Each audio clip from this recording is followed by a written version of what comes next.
یہ کہانی ہے آج سے 2 صدیاں بعد کی ایک ڈائسٹوپین سوسائٹی کی۔ بڑھتی آبادی اور کمیاب ریسورسز کی وجہ سے روئے زمین کی حالت بہت مخدوش ہے۔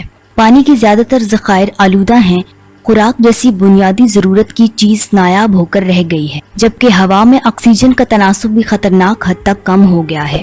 کئی سال پہلے کچھ لوگوں کو مصنوعی ذہانت کے سسٹم آئیو کے ساتھ چاند پر بھیجا جاتا ہے تاکہ وہ لوگ وہاں بہتر معاشرے کی بنیاد رکھ سکیں اور بہتر ٹیکنالوجی بنا کر زمین کو بچانے میں مدد کر سکیں۔ 3 نسلوں کے بعد وہ لوگ چاند پر ایک زبردست سوسائٹی کے قیام میں کامیاب ہو جاتے ہیں، جس میں انسانی بقا کے لیے تمام مطلوبہ ریسورسز وافر موجود ہوتی ہیں، اور وہ لوگ اس مون ہیون نامی سوسائٹی میں آسودہ حال زندگی گزارنے لگے، جبکہ زمین کے باسی اب بھی یہاں کے دیگرگوں حالات میں رہنے پر مجبور ہوتے۔ ایک رات چل نام کی ایک لڑکی مون ہیون سے ایک بہت ہی غیر معمولی ڈیوائس چرا کر بھاگ جاتی، تاہم جلد ہی اس کا اپنا ہی محبوب سٹریگو اسے پکڑ کر اس سے وہ ڈیوائس برآمد کر لیتا ہے اور اسے قتل کر دیتا ہے۔ اگلی صبح پیٹرولنگ پر مامور آرلو اور پال نام کے 2 پولیس افسروں کو ایک کھلی جگہ سے ایک لڑکی کی لاش ملتی ہے۔ جدید ٹریکنگ آلات کے استعمال سے انہیں پتہ چلتا ہے کہ یہ لاش چل سپین نام کی لڑکی کی ہے۔ وہ لوگ اس قتل پر شاک رہ جاتے ہیں کیونکہ مون ہیون کی آج تک کی تاریخ کا یہ پہلا قتل ہوتا ہے، لہٰذا وہ فوراً ہی اس کے قاتل کی تلاش شروع کر دیتے ہیں، مگر جو ہی وہ اس کے پاس پہنچتے ہیں تو وہ ان پر حملہ کر دیتا ہے اور بھاگ نکلتا ہے۔ یہاں پر ہمارا تعارف ہوتا ہے ایک ہیروئک پائلٹ بیلا سے، جسے اندرا نام کی ایک ہائی رینکنگ آفیشل کو بطور آئیو ایمبیسیڈر آفیشل وزٹ کے لیے چاند پر لے جانا ہوتا ہے۔ اس کے ساتھ اس کا باڈی گارڈ ٹام بھی شامل سفر ہوتا ہے، جو چلنے سے پہلے بیلا سے ملتا ہے۔ جلد ہی اندرا پہنچ جاتی ہے تو وہ تینوں چاند کے سفر پہ نکل پڑتے۔ اسپیس شپ میں بیلا کو اس کی دوست جیٹی کال کر کے چاند سے سنگر نام کی ایک سائیکیڈیلک ڈرگ سمگل کر لانے کا کہتی ہے، جس پر بیلا کچھ تردد کا شکار ہوتی ہے، مگر جیٹی کے زور دینے پر مان جاتی۔ اگلی سین میں وہ لوگ چاند پر لینڈ کر جاتے ہیں، جہاں بیلا اسپیس شپ میں ہی رکتی ہے، جبکہ اندرا اپنے گارڈ ٹام کے ساتھ مون سوسائٹی کی سربراہ مائتے سے ملنے چلی جاتی۔ قریب 1 گھنٹے بعد بیلا دیکھتی ہے کہ ایک پرندہ آ کر قریبی جھیل میں ایک پیکٹ ڈراپ کر جاتا ہے۔ بیلا جا کر وہ پیکٹ نکال کر اسپیس شپ میں لے آتی ہے۔ وہ اسے کھول کر دیکھتی ہے تو اس میں وہی سنگر نام کی ڈرگ ہوتی ہے جو اسے جیٹی نے لانے کا کہا تھا۔ وہ اسے خفیہ دراز میں رکھ ہی رہی ہوتی ہے کہ سرویلنس کیمروں میں اسپیس شپ کے دروازے پر 2 پولیس والوں کو ناک کرتے دیکھتی۔ تجسس میں کہ وہ لوگ کیا چاہتے ہیں، بیلا دروازہ کھول کر انہیں اندر آنے دیتی ہے تو پتہ چلتا ہے کہ یہ دونوں وہی پولیس آفیسر ہیں جنہیں چل کی باڈی ملی تھی، اور یہ لوگ اسی کے سلسلے میں بیلا کو لے جانے کی غرض سے آئے ہیں۔ بیلا حیران ہوتی ہے کہ اسے کیوں لے جانا چاہتے ہیں، تاہم وہ ان کے ساتھ چلی جاتی۔ ان کے آفس میں پہنچ کر اسے پتہ چلتا ہے کہ اس کی سسٹر چل کو 1 روز پہلے ہی قتل کر دیا گیا تھا۔ بیلا حیران ہوتی ہے کہ اس کی سسٹر کہاں سے آ گئی، جبکہ بیلا کی پیدائش کے فوراً بعد تو اس کی ماں چاند پہ آ گئی تھی۔ تب پال اسے چل کی اڈاپٹیو سسٹر ایسس سے ملواتا ہے۔ چل مرتے وقت ایسس کو کوئی پیغام دے کر گئی تھی۔ ایسس وہی پیغام بیلا کو پہنچانے کے لیے اس سے ملنا چاہتی ہے۔ ایسس اسے ماں اور بہن دونوں کے متعلق بتاتی ہے اور پال کو یہ بھی بتاتی ہے کہ چل کے قتل کے وقت اس کے علاوہ ایک اور گواہ بھی موقع واردات پر موجود تھا، جس پر پال اور بیلا مزید کلیو جاننے کے لیے دوبارہ سے جائے واردات پہ پہنچتے ہیں تو وہ دیکھتے ہیں کہ کوئی چیز درختوں کی اوٹ سے ان پر نظر رکھ رہی ہے، تو وہ اس کے پیچھے بھاگتے ہیں اور جلد ہی وہ چاند پر انسانی آبادی کی آخری حد والی دیوار کے پاس پہنچ جاتے ہیں۔ پال کے منع کرنے کے باوجود بیلا کرال کرتے ہوئے دیوار کے ایک سوراخ سے اس شخص کے پیچھے باہر نکل جاتی، تاہم باہر نکلتے ہی اس کا سر چکرانے لگتا ہے اور اس سے پہلے کہ وہ دور نکلتی آکسیجن کی کمی کی وجہ سے وہیں بے ہوش ہو جاتی۔ ہوش آنے پر وہ خود کو ایک غیر مانوس گھر میں پاتی ہے۔ تحقیق پر اسے پال اور اس کی فیملی ڈنر کرتے ملتے ہیں تو وہ بھی ان کے ساتھ شامل ہو جاتی۔ اسی دوران اسے ان کے کلچر، کھانے پینے اور کسی سے افسوس کرنے کے ان کے طریقوں سے بھی آگاہی ہوتی ہے جو وہ لوگ سوگوار خاندانوں کے ساتھ تعزیت کے لیے اپناتے ہیں۔ اس کے بعد وہ بھی انہیں زمین کے بارے میں بتاتی ہے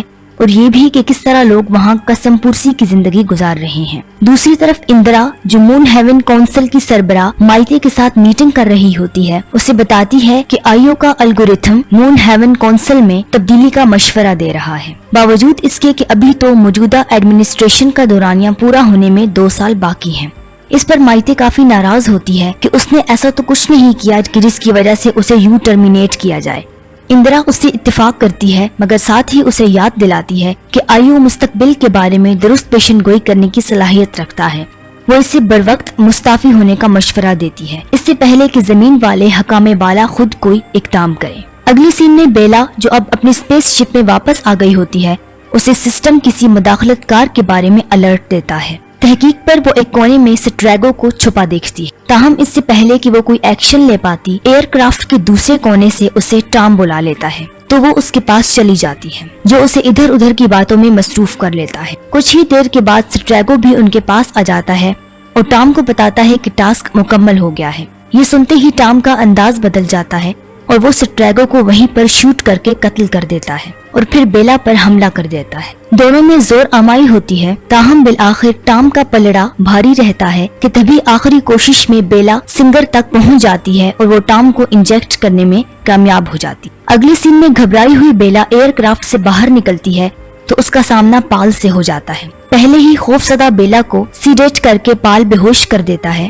وہ ہوش میں آتی ہے تو خود کو ایک ٹینٹ میں پاتی ہے تو خوف و ہراس میں باہر نکلنے کو بےتاب ہو جاتی۔ وہ ٹینٹ کی ایک سائڈ کو زور سے پش کرتی ہے تو باہر حد نگاہ تک پھیلے سمندر میں جا پڑتی ہے اور پتہ چلتا ہے کہ یہ اکیلا ٹینٹ کس قدر مضبوط اور سنسان علاقے میں نصب ہوتا ہے۔ اسی دوران اندرا جو کافی دیر سے اسپیس شپ میں واپس آ گئی ہوتی ہے ارتھ کونسل کے ساتھ ورچوئل میٹنگ کرتی ہے۔ وہ انہیں سٹریگو اور چل کے قتل اور ٹام پر ہوئے حملے سمیت چاند پر ہونے والے حالیہ واقعات کے متعلق بھی بتاتی۔ کونسل ان واقعات پر بہت برہم ہوتی ہے اور اندازہ لگاتی ہے کہ سٹریگو نے ہی ٹام پر بھی حملہ کیا ہوگا، جس سے کونسل کو یہ خوف لاحق ہوتا ہے کہ مونرز اب ارتھرز کے خلاف ہو گئے ہیں۔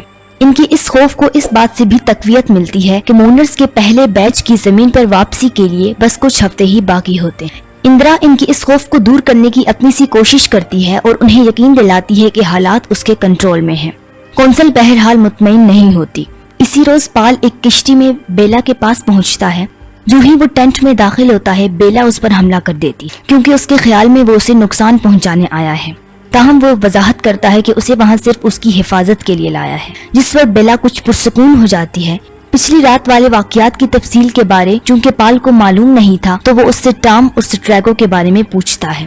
سرپرائزنگلی بیلا اس سے جھوٹ بولتی ہے کیونکہ اسے یہ خوف ہوتا ہے کہ کہیں پال کو پتہ ہی نہ چل جائے کہ سنگر وہ اسمگل کر رہی تھی، تو وہ اسے بتاتی ہے کہ ٹام کو سٹریگو نے وہ ڈرگ انجیکٹ کی تھی۔ پال کو اس کی کہانی مشکوک لگتی ہے، تاہم وہ فی الوقت اس پر یقین کر لیتا ہے اور جانے سے پہلے وہ اس سے بتاتا ہے کہ ٹام ابھی بھی زندہ ہے اور آیو سسٹم کی بدولت شپ پر بہتری کی طرف گامزن ہے۔ اسی دوران اندرا مائتے کے گھر جاتی ہے اور اسے سختی سے چارج چھوڑنے اور آیو کی چابیاں نیکسٹ کونسل چیئر کے حوالے کرنے کا کہتی ہے، تاہم مائتے جو یہ طاقتور کرسی نہ چھوڑنے کا تہیہ کیے ہوتی ہے اس کی درخواست مسترد کر دیتی ہے۔ دوسری طرف ہم دیکھتے ہیں کہ بیلا اس ٹینٹ سے کئی میٹر دور ایک دوسرے ٹینٹ میں پہنچ جاتی ہے، وہاں سے ایک کشتی چرا کر اس میں گھنٹہ ڈیڑھ کی مسافت کر کے کنارے پہنچ جاتی ہے۔ اسپیس شپ تک پہنچنے کے لیے وہ ادھر ادھر جنگل میں بھاگتی ہے مگر کوئی سراغ نہیں مل پاتا اور جلد ہی اسے مونرز گرفتار کر لیتے ہیں۔ اس کے بعد اسے سٹی اسٹیشن میں نیند کی سی حالت میں آئسولیٹ کر دیا جاتا ہے۔ پال جو اتفاقاً وہیں اسٹیشن پہ ہوتا ہے وہ جدید ٹیکنالوجی کے ذریعے اس کا مائنڈ سرچ کرتا ہے جس میں اسے اس کی زندگی کے کئی تجربات دیکھنے کو ملتے ہیں، خاص کر جنگ کا زمانہ جس میں وہ ملٹری پائلٹ ہوا کرتی تھی۔ تاہم وہ چونکہ اس طرح کی وائلنس دیکھنے کا عادی نہیں ہوتا اس لیے وہ اس فیلڈ کو بند کر دیتا ہے۔ اس کے بعد وہ اس کا کال ریکارڈ دیکھتا ہے جس میں اسے اس کی جیٹی کے ساتھ ہوئی بات چیت ملتی ہے تو اسے کنفرم ہو جاتا ہے کہ اسمگلر بیلا ہی ہے، تو وہ فوراً ہی اسے نیند کی حالت سے جگا کر تفصیلی تفتیش کے لیے لے آتا ہے۔ اس ناقابل تردید ثبوت کے سامنے بیلا کے پاس اسمگلنگ کے لیے ماننے کے سوا کوئی چارہ نہیں ہوتا، تاہم وہ اصرار کرتی ہے کہ ٹام کو سنگر اس نے انجیکٹ نہیں کی۔ بیلا کے اپنا جرم قبول کر لینے پر پال اسے اس کی قسمت کے فیصلے کے لیے مون کونسل کے پاس لے جاتا ہے۔